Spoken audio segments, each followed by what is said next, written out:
Well, Blake Lively has been handed her first big loss in her lawsuit against Justin Baldoni, and frankly, it is entirely her own fault, or more precisely, the fault of her legal team. But some of those text messages might. Did you break out of prison? Will you be my maid of honor? You think I want to make you pay? I don't know, do you? Get ready for some shocking news. Hollywood's beloved Blake Lively is at the center of a scandal no one expected. Reports say the actress looked visibly shaken in court as new witnesses came forward with startling claims. New video released by lawyers for actor Justin Baldoni showed unedited footage from the filming of It Ends With Us. And Blake Lively's witnesses are rumored to be scared to testify. They're saying they're afraid that the public is going to bully them, at least that coming from Blake Lively's camp. Others say that they are being blackmailed into testifying by Blake Lively. Naked truths aren't always pretty. But Blake Lively's out for truths in her It Ends With Us lawsuit. So much so, the actress added an ex-CIA agent to her legal team. We love our job and we love our work, and we take it very, very seriously. Oh, it's serious. Blake enlisting Nick Shapiro, the agency's former deputy chief of staff turned PR powerhouse. This after getting dealt a major blow in her court fight with Justin Baldoni. What's really happening here? Is Blake Lively actually caught up in something questionable? Or is she being targeted in a deliberate smear campaign? So Blake Lively filed a complaint with the California Civil Rights Department and then a complaint in federal court in New York. Justin Baldoni says Blake Lively was the root of the problems, that she wanted to take over control of the production, and she intentionally made false allegations, hoping she could edge him out of his own movie. And it worked, according to Baldoni. He said Blake Lively is the one who orchestrated the smear campaign against him and not the other way around.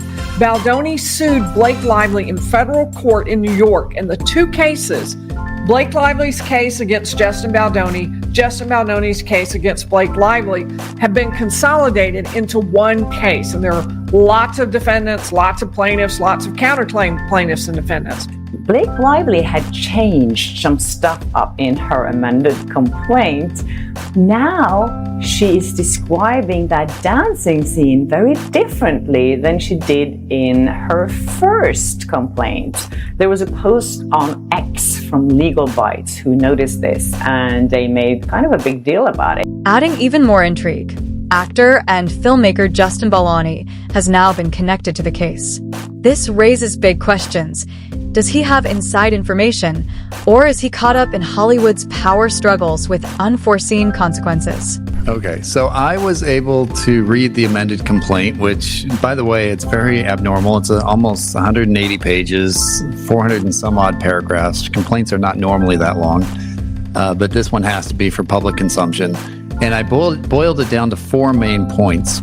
So if you were to believe her allegations, they kind of, everything she says kind of fits into one of these 4 points in my mind. So number one, both Baldoni and Heath are creeps, and so there's a lot of allegations about how just creepy they are, per her complaint.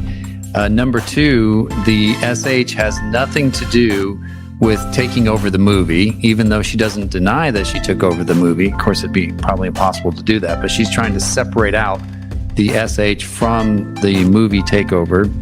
Number three, we are all dupes. So you're a sucker, we're suckers. Everybody on the internet that's talking about this are suckers because we've all been suckered in by the astroturfing, which I didn't even know what that term meant until the amended complaint. So apparently that's when people leave fake comments from fake accounts. I think that was in the original complaint too, but it is a new term to me as well. Yeah. So anyway, that number three is we're all dupes. And number four, the smear campaign designed by Baldoni's team was intended to derail the SH claims that Lively brought later in time, which seems a little odd to me because her bad press came in early August, and yet the complaint to the CRD didn't happen till December 20th. But her claim is that this whole elaborate scheme to smear her came about because Baldoni knew that she was going to be filing this complaint with the CRD. Before we dive into Blake's intense courtroom moment, let's take a step back and revisit how it all started. Jenny Slate and Isabella Ferrer now their names are kind of leaked. It was in a Hollywood Reporter article that I saw this morning that their names were there.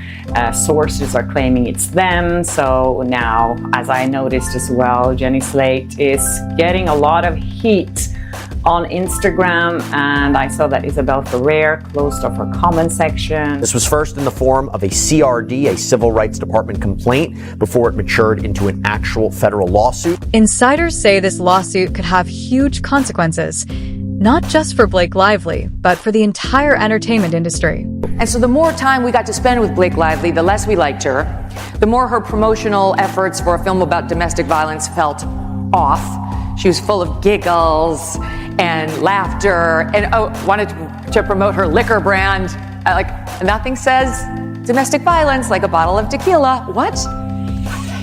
So it felt weird, and she started to get hit by some of the media for being insensitive. Then this one reporter re-upped a video in which she interviewed a then pregnant Blake, a then 8-month pregnant Blake, and kicked off the interview as you would do as a journalist if there's something obviously different about somebody physically by saying, "Oh, you have such a cute baby bump." And Blake was taken aback, even though it was obvious, and said, "Oh, so do you." The reporter was not pregnant. It was a nasty jibe at her for no reason. The exact charges remain a mystery, but leaks suggest allegations of financial misconduct, secret business deals, and even possible ties to high-stakes money laundering. Wait, Blake Lively? The actress known for red carpet glamour, designer fashion, and blockbuster roles now caught up in a financial scandal? No one saw this coming. She accused him of making very inappropriate comments, very inappropriate actions against her, all sorts of things. Like I said, the world was shocked and everyone was buzzing about it. So many people jumped to conclusions based on that lawsuit alone. I'll be honest, now Blake Lively is not the most popular person in many groups throughout popular culture, and it's just because some of her past history of odd or not so pleasant exchanges that have been publicly known. But here's where it gets even more shocking. The case was moving along quietly until new witnesses suddenly came forward with what's being called explosive evidence. This could change everything. On February 18th, Blake Lively's legal team filed an amended complaint against Baldoni and the other Wayfarer parties. She makes a number of changes, including adding some parties and some causes of action, and she changes what she alleges about some of the events that occurred on set. Now, here's where things take an unexpected twist. Justin Baldoni's name has suddenly been linked to the case. We knew this was going to happen. The timing of it is a different question. The timing of this is something else, because we knew from Justin Baldoni's lawyer, Brian Friedman, that they were planning on launching a website that would list more text messages and purported evidence in this ongoing legal feud between Justin Baldoni and Blake Lively and Ryan Reynolds. And this is, of course, after Lively filed her lawsuit against Baldoni and his production company and others, including a PR specialist and crisis management expert. Baldoni's attorney, Brian Friedman, said that they would release every single text message between Baldoni and Lively, and that they would launch a website including all of the correspondence, and it appears they did just that. On Saturday, February 1st, a website was launched, www.thelawsuitinfo.com, and it contains 2 giant PDF files. So one is an amended complaint in this case from Baldoni. It is 224 pages, longer than the original 179-page complaint. Usually one side will ask for whatever they can, but there will be pushback. The pushback handed down by a judge last week. In docs obtained by ET, Blake's subpoena for Justin's phone records going back 2 years was called overly intrusive, limiting the window to their time together behind the scenes. For those who don't know, Justin Baldoni isn't just an actor. He's also a filmmaker, producer, and a strong advocate for a more ethical Hollywood. He's been outspoken about the industry's deep-rooted issues, pushing for change and accountability. They want it, don't give it to them. Definitely each party wants to get as much information as possible and make this process as burdensome as possible for the other side. Any piece of evidence could certainly aid Blake Lively's claims, but not everything is relevant and not everything is evidence. So 2.5 years of innocuous text messages do not seem to support her underlying claims, but some of those text messages might. She claims that Baldoni and others engaged in misconduct on set, including sexual harassment, whether that be allegedly improvising intimate scenes, allegedly fat-shaming her, allegedly inappropriately discussing sex and pornography, allegedly violating protocols in place for scenes, and there's a lot more. And then she claims when she voiced these concerns, she alleges that Baldoni and his team devised a smear campaign against her, using the press and digital manipulation to turn public sentiment against her, both online and in the media. So she sued him, his production company, Wayfarer Studios, as I mentioned, his PR rep, a crisis management specialist, expert, Wayfarer executives, and others. So why is his name suddenly in the mix? Some insiders believe Justin may have played a crucial role in uncovering or exposing these suspicious dealings. So he optioned this book called It Ends With Us, and it's about domestic violence. And he managed to get Blake Lively to star in his movie across from him. He played the abusive guy and she played the woman. And this is the thrill of a lifetime for this guy. You know, he had done another TV project, but nobody knows who he is. So he gets Blake Lively. She's married to Ryan Reynolds. These are Hollywood A-listers. He's going to put him on the map. And she agrees to be his female co-star. Great, they're off to the races. Well, shortly into production, Blake Lively is very dissatisfied with virtually everything around her and decides to allege that Justin Baldoni, forgive me, very effeminate, evolved, modern feminist man bun kind of guy, is like this virulent harasser who can't stop harassing one of the biggest stars in Hollywood in front of everybody on a set. I've got questions. I'm not sure why he would do that, whether he'd have the guts to do that, or whether the man bun is the most likely harasser in general. You know, I think every day Blake Lively is not wanting to be Blake Lively. I think she even wants to back out of this because it's become so cringy. Others speculate that his production company or charitable ventures may have unknowingly crossed paths with the financial networks now under investigation. Remember that Justin's team released this raw, unedited video of a dancing scene. It was actually B-roll that they used in the movie, where, they weren't using their audio. It was just to show them in this cozy dance scene.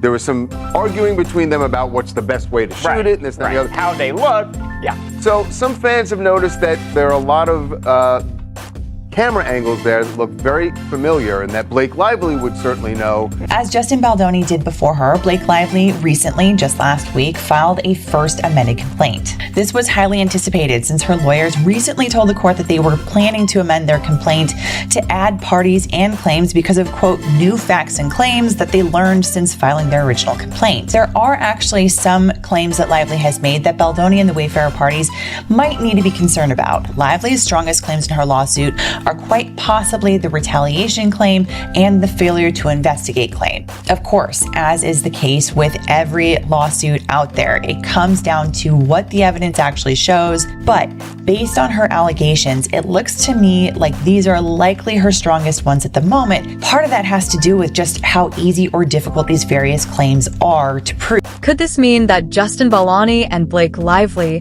had hidden connections behind the scenes? Were they unknowingly pulled into something much bigger? Or is Justin a whistleblower exposing corruption that Blake may be caught up in? It is now a consolidated action, meaning that Baldoni's lawsuit against Lively and Ryan Reynolds in the New York Times and her suit against him will all be joined together as one. This was approved by the court. Either way, Hollywood insiders are paying close attention. If Justin Baldoni is involved in any way, it means this case isn't just about Blake Lively. It could be part of a much bigger power struggle within the industry. Multiple eyewitnesses from the courtroom are saying the same thing. Blake Lively, usually poised and confident, seemed anything but calm. Sources reveal that as new witnesses took the stand, her expression shifted from composed to visibly distressed. So she says he's been harassing her, and they bring in some team, and he says, whatever you want, I will do it or not do it. You tell me. So they go forward. Well, we move forward in the story, and she's got to go do PR for the film. And she goes out in the summer, this past summer, and she had about 2 minutes of bad PR. The problem for Blake Lively, in my opinion, is that she does not improve upon acquaintance. Some reports even say she was seen whispering urgently to her legal team, while others claim she looked like she was on the verge of tears.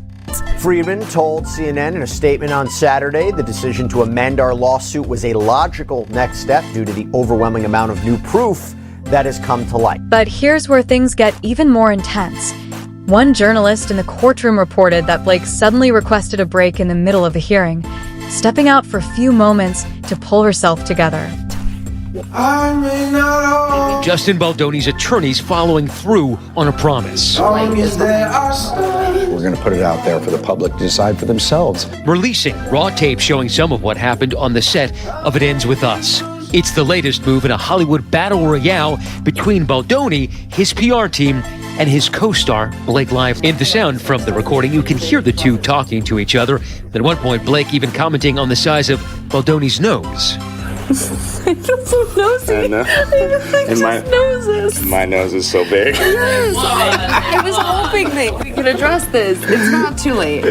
Just gotta shut down. We gotta call an insurance month and just deal with that. And then, Lively's team responding to the video saying Justin Baldoni and his lawyer may hope that this latest stunt will get ahead of the damaging evidence against him, but the video itself is damning. Every frame of the released footage corroborates to the letter what Miss Lively described in her complaint. The video shows Miss Lively leaning away and repeatedly asking for the characters to just talk. Some fans are defending Blake, saying her emotional reaction is just shock, not guilt. But others believe her visible panic means these new witnesses might have serious evidence against her. So, who are these mystery witnesses shaking up the case?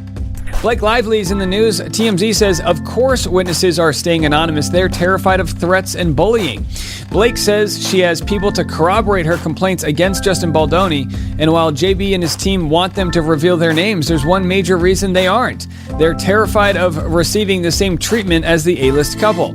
Sources with direct knowledge tell TMZ it shouldn't come as a surprise that the two cast members from It Ends With Us who will testify in support of Blake are hiding their identities because they don't want to deal with the abuse like Blake and her husband Ryan Reynolds are receiving. Insiders reveal that the new testimonies come from people directly connected to Blake's business affairs. This includes former employees, business associates, and even a once close friend who has now distanced themselves from her. There's always friction that happens when you make a movie like this. this ends with me. I'm done. I'm tired. Less than 12 hours after Justin filed, Blake's legal team doubled down, calling the bombshell $400 million lawsuit another chapter in the abuser playbook. The strategy of attacking the woman is desperate, and it will fail. Leaks suggest these witnesses presented emails and text messages allegedly discussing secret financial transactions, paper trails leading to offshore accounts linked to high-profile figures, and first-hand accounts of behind-the-scenes dealings. If true, this could tie Blake to a much bigger scheme.